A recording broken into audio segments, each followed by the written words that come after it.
My name is Wally Schlaegel. I am now the Chief Product Officer, Marketing Officer for Cataboom. It's a company. It's about 2.5 years old now.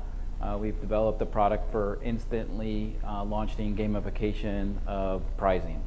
So we can spin up little game mechanics, whether it be an online scratch card or whether it be an online slot mechanic, within a matter of minutes, and then we can do all kinds of prizing against that, whether it's instant win prizing or whether it's chance to win. So I literally could have a slot mechanic up and running in the next 7 minutes that has $1 million chance to win attached to it.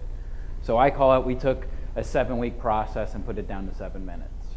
And so what we've done with that now has been able to attach to others and really allow them to attach on what I'm going to talk about a little bit today.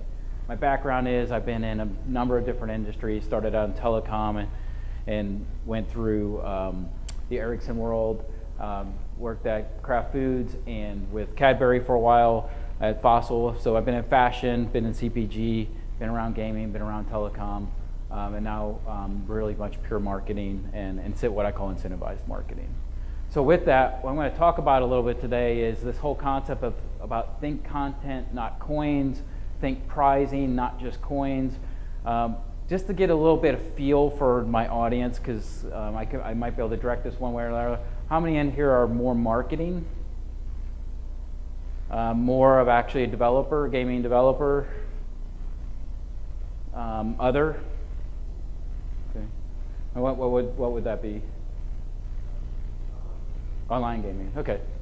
So I'll kind of give a little bit of mix of both. So what this is talking about is we have a lot of these games that have kind of entered into social gaming, or more of what traditional, what you call Vegas gaming, have kind of moved online. And now they're really around winning coins and winning this virtual currency. What we're really talking about, what I'm going to talk about here, is how you can add real world prizing as a mix into that legally and actually keep retention and attract more acquisition.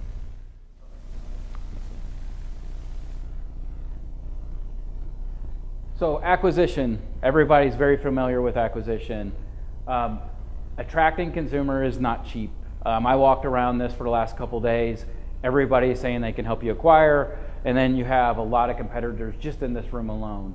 On average, if you're using one of these companies, whether it's an app or whether it's trying to attract social gaming, a new user install is averaging around $250 just to get that person on your system, and that would be cheap. We're seeing ranges of $10 and $12 to attract that person.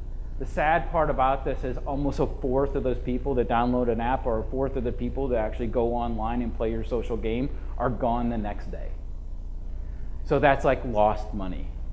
So you're attracting these people, you're spending money to get them, and they're immediately gone. Now it may be that they weren't really interested in that game. It may have been the means that attracted those were not quite the right means, so they felt like they were duped. But there's a lot of different reasons. But the real bottom line of this is, in one day, over a fourth of those people you brought on board have lost interest or are gone. It's just like throwing money out the window of your car. And so what we want to talk about here now is adding, what is that attractor that if you get them back in there, that you can create it. A lot of my executive team that are part of us all like to call it the Pavlov theory, right? We believe he has it right. He believes that if you get them in and you teach them how to do something, that they'll continue coming back. And that's what we want to do. We want you to retain that, and also to keep that cost. If you spend the money to bring them in, how do you keep them in the game? So this is the next piece of sad stats.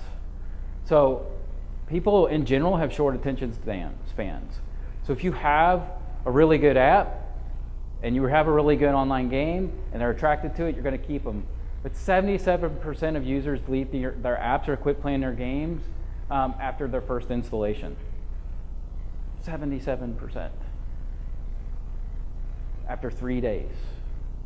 That's not much. So what can be done differently in those 3 days to keep them? And then 90% delete them after 90 days. So you have 90 days. I think it actually, that number, the stats that we have in our company is actually even shorter. There's even shorter attention spans. You're looking at 30 and 60-day cycles that people are just looking for the very next thing.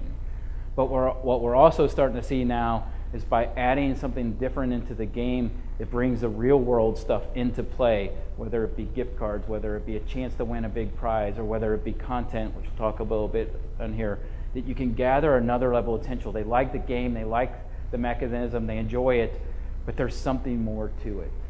And so what I want to really get into on this now is, let's create an acquisition strategy that is balanced and with retention. What we find with most of our clients and most of the apps out there is there's so much focus purely on getting the people, getting the players, getting the consumers, and there's a little bit of typical and ego involved that says, if I can get them there, I know they'll stay. You're one of thousands of apps that are played out there. Thousands. There's another stat we don't have on here that it's basically that any given day on someone's phone, they're going to engage with only 4 apps. And now with Pokemon Go, we have 3 because there's one used up. Because everybody's playing that right now. But their attention span is only so much. So what is it that's going to be a different attractor that's going to be focused more on that retention of keeping them than just your game alone? Because the game will do it. There's fun engaging games, there's fun things that really people get attracted and come back to. But the stats that we showed on the one before, those burn off over time. What I want to start going to now, and some of the things that we're seeing and what people are doing with real world prizing, is these are the kind of stats we want to do. We want to bring back and not lose 25, we want you to keep them. We're seeing now at 90% return dates for first 5 days when people are putting in real world prizing. We're seeing 65% return rates after 5 days continually. So now we just went back from those numbers of dropping off to retaining them. And all of you in this room know what that means. If you can get them past that 10 days, you have them for that longer duration. So what does that look like? Let's keep more than that 10%. So let's think about this content in real world prizes. So what is that? So if I was to say right now, half of you in this room have a $50 gift card under your chair. Half of you want to look right now. It's that people love to win. They love to have that prize in their hands, and it's something that's tangible and usable. What's the difference in the experience, though, if I said, I've got 50 coins under the bottom of your chair right now that you can use in your app? Is there a different feeling? So that's what we're talking about, is mixing those. You still want to have those inner games. You still want to have that inner play. But consumers love to play, and they love to really win and feel like they won. And not just win within the game, but to win overall and actually be able to leave that game experience with something that's outside of the game. We are seeing full circle this happen. And what's great about this is this can happen outside of those Nevada, New Jersey areas. This can happen, and this is where like our company fits in as well, is this can happen within these games within sweepstakes law. So what we've attached on to all of these games is other little game mechanics for winning that fall into sweepstakes law, but it's not really a sweepstakes. It's part of the game experience. It just falls in a different world. Yes.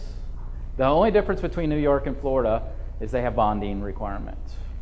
And they do that, really, it's for those states. I think it's more to generate revenue. But what they're doing in those states is this, they do it for the states to say that this is a legit game. So it's to legitimize what it is. And you only have to bond if the prize is over $5,000. If it's under $5,000, you don't have to bond in those states either. You just have to have rules. So what does this look like? So here's a couple examples I pull up. A couple of them are ours, a couple of them are just out. Poker players, and the other one is Play Studios. Both have implemented what I call real world prizing into their implementations as well. So what they're doing is when you play their games, you're not only winning that virtual currency you can actually use that currency for like rewards. And they've actually teamed up with other Vegas locations, like actual locations, that you could trade those in for things that drive people in store or into the Vegas locations. So they have reward programs that actually you can turn those things into real values. The others on here that I have an example is that's Mohegan Sun's online. That 3 million slot is actually one of ours. So what they've done is from a retention program is that if you come back into the game or come back online every day to play those games, you get another spin of the wheel. So they're using this as a complete retention aspect to get you to come back every day. A good marketer will say, if I can get you to come back every day, I can message you something new every day, keep you in the loop every day. So they're not necessarily message one game within their game. Like Mohegan has multiple games in their arsenal, but they're using this mechanic to bring them back to introduce those new games because they know people get burned out on certain games. So if they can get you back, they'll introduce you to a new one. And they are seeing up to the rate of 90% return rates on people that have signed up during the time that they've added this. So you have a chance on that wheel, you have a chance to win up to 10 different real prizes, up to $3 million, 25,000, 10, and then you can win $20 bonuses, $10 bonuses, $5 bonuses, and then their last rewards are actual, what they call a booster of coins. So you can win boosters of coins that would inject right into the system. The last one over here is an example is Product Madness. I don't know if very many of you are familiar with Product Madness. They're social gaming online. They're using it to boost purchasing. So another aspect of this is, yes, I can get them there. Yes, they're playing, but they're not buying more coins. They're just playing, and a lot of the games that you guys produce, you know, if you wait a day, you get more coins so you can keep that play behavior going. But part of the cycle of the games that are online is that you actually want to buy more coins. So what they've done is they've added on a retention or a booster program that says if you buy coins, then you get a chance to play a game for real prizes. So in this case, this example right here is if you bought 30,000 credits, you got one spin for $10,000. If you bought 50,000 credits or more, you got a spin for 2 spins for a chance to win 10,000. Other examples on this were they give away gift cards as well. So they give away 2 or 3 gift cards a day. And so what you do is once you bought the coins, then you got a chance to spin for a real world prize. I can't share the exact numbers because it's theirs, but they more than doubled their normal purchase rates for the 3 days they ran these kind of promotions. Because it was just, people were going to do it anyway, but what it did is it boosted their interest in doing it. There's quite a few other examples on there. Sister company, Resorts of Mohegan's, also doing something similar. And they have 3 different levels of giveaways as well. And theirs is doing so well that they're having to adjust their program because too many people are coming back. They didn't anticipate, their marketers didn't anticipate the success rates. So they're actually having to dial back some of the program a little bit because of marketing. So I've talked about this a little bit, but I call this the power of the gift card. So at the beginning, we talked a little bit about, okay, how much does it cost to acquire somebody? We were talking about between $2.50 and $10 just to get somebody. There's the power of this gift card after you get them. Why not spend $5 a day to keep them? So we're seeing just by having one winner a day, and it could be a $5 gift card. I'm not talking 100, 200, I'm talking $5 gift cards. If you inject every day someone has a chance to win $5, you can increase your acquisition and your retention by 5 times what your rates are right now. Because it adds in another layer of, wow, this is more than just virtual. This is taken into, I can actually win something out of this. And we literally are seeing up to 5 times by just adding one. The average that keeps it going is about 4 or 5 gift cards a day because it injects a winner mentality, and you'll also get a lot more social buzz out of it. You'd be amazed too how much people talk about things they won. One of the last things I want to talk about is content. So this is the newest thing. Let's say you're a new app developer, you don't have a lot of budget going in, but you believe in this real world pricing, this real world aspect of not just virtual currency. Content, I believe it's always been king, and I think it's becoming more king. So what we're seeing right now is just a complete craving for people wanting exclusive content or exclusive videos or exclusive sneak peeks to new movies coming out that no one else can get. So part of a rewarding mechanism doesn't have to be just monetary, it can also be content. There's a lot of teaming up going on right now with different companies to do this. Pizza Hut and Marvel just teamed up recently, and Pizza Hut had all the exclusive and first looks at content for the Captain America movie. That can happen with your games as well, and social gaming and online gaming, is you can team up and create a way to get content flowing that people are really interested in. And content, good content, creates more social interaction than currency. And social interaction creates more downloads and more play. It's something to really consider, and there's lots of companies out there teaming up to want their content out there, and you guys have mechanisms to deploy it. The last part I want to talk about before Q&A, I see this over and over and over again, is keep it simple. I don't know who's in the audience, but I've seen a lot of the deployments of these. The programs that get launched are way too complex. Even some of the examples I showed earlier, like on PokerStars and such, there's too much for a consumer to understand. They want it simple. If I come in daily, I have a chance to win X. Not, I have to come in 5 days in a row for and play 6 times and have 3 stars and 3 buttons before I actually get to win. This is probably, if I was to give any feedback, those that are injecting any kind of real world or even in your own marketing programs, is to keep the messaging really simple and have the program work in a way that the messaging says. Because the second part of that is people keep the messaging simple, but then the way it's deployed is very complex. And that goes specifically with the real world stuff, but it also goes with your virtual currency as well, because that's what generates a lot of what we see a lot of consumer care calls on as well, is when people don't understand why they're playing or how they win. So that's what I wanted to cover with you guys today. This real world attachment to what you guys are doing with virtual stuff is a game winner. You just have to figure out how to inject it. We're seeing it. The kind of results we're seeing are real results. We have the numbers, and it can be a game changer for the way you guys deploy your apps as well.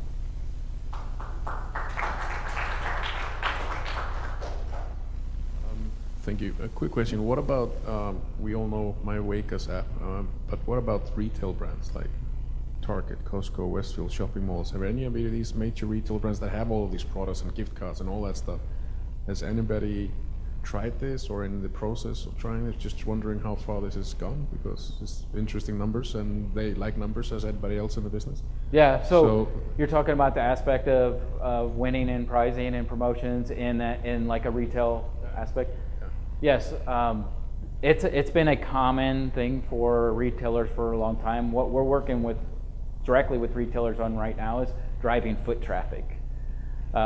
So instant gratification is what people are really looking for. So it's really that real time, I want it, I use it, I'm gonna do it. One of our clients I was sharing with Sue before this, we launched last year, it was a TV station actually, and the social buzz was, this was the coolest thing. It wasn't a hoax. I won my prize, I got it in an email, and I spent it in a 30-minute period of time. They didn't have to wait 3 weeks. So we are working with retailers. I think the changing in the retailers is the quickness. Retailers have always run promotions, but it's always, you find out 30 days later, or you can redeem it in a coupon.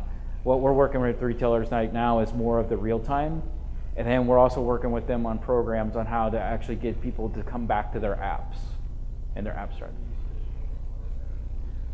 It was for Sony Productions, and it was for one of their major network channels, and they did it to drive viewership. So you had they asked the question during the live broadcast, and you had to answer the question online, and they gave away gift cards throughout the day for correct answers. Okay. My studio is a non-RMG mobile social casino company. We create a lot of virtual currency games, social games. Oh yeah. And there's a big struggle internally as to whether or not to do real-world prizing. The sort of concern, I guess, on the design side is that you might be switching somebody from an implicit reward of wanting to beat a leaderboard or progress in the game as opposed to an explicit reward of wanting to win, for example, a gift card for $10. So if we have some spenders that spend thousands per day in our title, but we give them an explicit award of $10 or $15, do we cap their spend? Have you seen that play out? Have you seen people trying to risk mitigate around things like that? We've actually, ours is the few that we've done like that, we've actually seen an increase in the leaderboard participation. So all it does is increased interest. We don't see a cannibalization happening. What we see is an increase. One of the things I didn't share earlier is one of our major clients did focus groups around this, and they did a focus group around. They do a lot of virtual stuff today, and they did 8 focus groups of 20 features, and one of those features in there was real world prizing. Of all 8 focus group, real world prizing was 1 and 2 in every focus group. So there's a really hunger for, everybody loves to play these games, but it gives them one more reason. So we're not seeing a cannibalization. Happy to talk to you offline and share any stats we have and some of the other clients that we're working with. But we don't see a cannibalization. And if you work with us, there's a real way to test this stuff. And then you can just put it in and out it's cheap to put in and out. So it's easy to do, user-based testing to see if it has an impact on any of your core clients. Hi, compelling rewarding mechanic. Question I had for you is like in the example that you gave earlier with, half of the audience might have a $50 gift card under their chair. From your experience, what is a greater emotional lever that resonates with players or consumers? Is it the aspirational, one chance or one winner gets a $50 card, or many people are going to get a $5 card? Like, is there one that people feel is just like more attainable versus one that's more aspirational, and which one is the more powerful lever? It's a phenomenal question. So the most is a combination. The most appealing to people that is a attractor is like a 10,000 or 50,000. Those are the 2 magic numbers for chance to win, with a mix of daily prizes. That is like the ultimate package.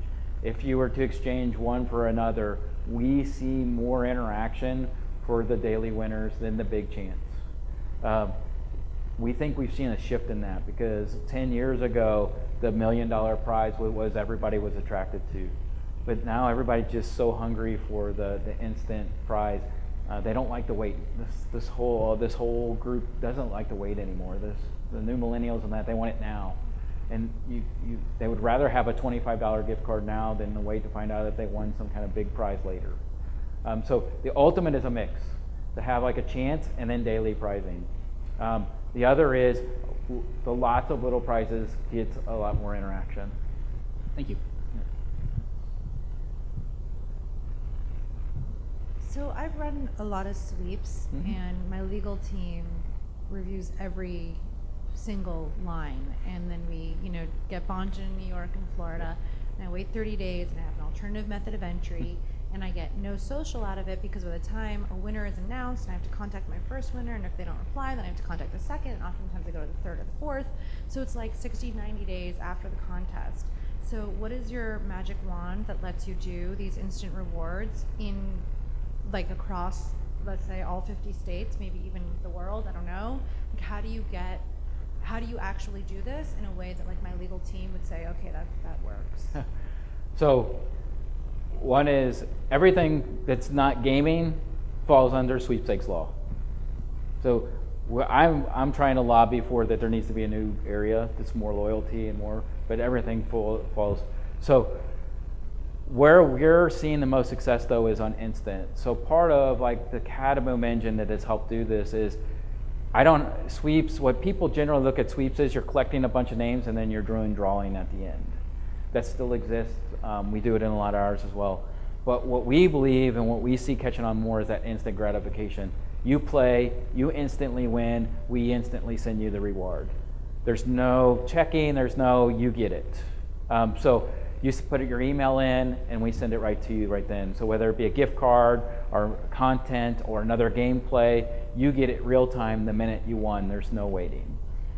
So that's the part where we're not having to go back through. So we'll attach maybe a sweeps draw as a whole, but we'll also do a lot of instant pieces in there as well so that they're getting it real time. So the one I described earlier, the minute that person won that gift card, we sent it to them, they redeemed it, they could spend it. That's what changes the behavior and it allows you to do it more real time. The rules and attorneys and all the different companies, we can help guide on that. We have set of rules and stuff that work everywhere, but every attorney has their own feeling about rules for games. Not every game requires AMOE either. That's why a lot of people don't know. If it's free to play, if there's no mechanism that you have to do, you don't need an AMOE. AMOEs are there for when there's consideration, and like on the example I showed earlier where someone had to buy something, there has to be an AMOE.